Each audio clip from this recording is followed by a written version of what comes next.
যে সময় থাকার কথা ছিল খেলার মাঠে, সে সময় কাটে গ্রিল ঘেরা বারান্দা বা বহুতল ভবনের ছাদে। শিশুদের চোখের ভাষা যেন বলে দেয় মুক্ত আকাশের নিচে ছুটে চলতে না পারার হাহাকার। এই ইটপাথরের নগর যেন গ্রাস করছে তাদের দুরন্তপনা শৈশব।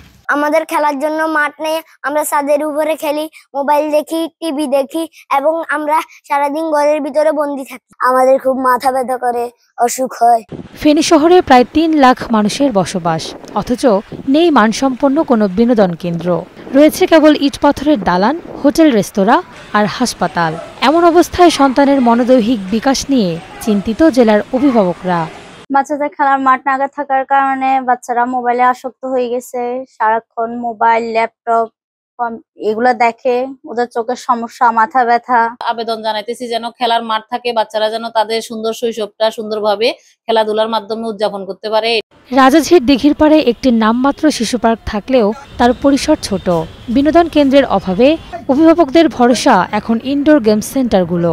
ক্রীড়াবিদরা বলছেন মাঠ না থাকায় চাপ পড়েছে জেলার একমাত্র স্টেডিয়ামের ওপর। প্রতিদিন ৪ শতাধিক শিক্ষার্থী এখানেই অনুশীলন করে।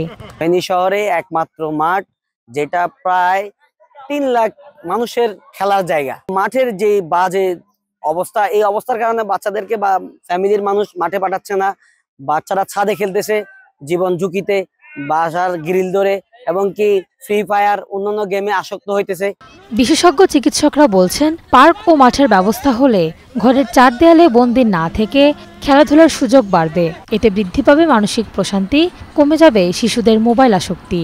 খেলাধুলা যখন না থাকবে, খেলার মাঠ যখন না থাকবে, তখন স্বাভাবিকভাবে বাচ্চারা ঘরে থাকবে, তারা একাকিত্ব ফিল করবে এবং তাদের উপর একটা মেন্টাল একটা স্ট্রেস পড়বে, যার কারণে বাচ্চাদের বিভিন্ন ধরনের আচরণগত সমস্যা দেখা দেবে। বাচ্চারা মোবাইল এডিক্টেড হয়ে যাবে, মোবাইল গেমসের প্রতি আসক্তি বেড়ে যাবে। এতে করে সামাজিক এবং যে পারিবারিক যে সমস্যা সেটা প্রকট আকার ধারণ করবে। শিশুদের সুন্দর ভবিষ্যৎ গড়ার লক্ষ্যে তাদের খেলাধুলা ও বিনোদনের ব্যবস্থার উপর জোর দিয়েছেন বিশেষজ্ঞরা। Desk report, star news.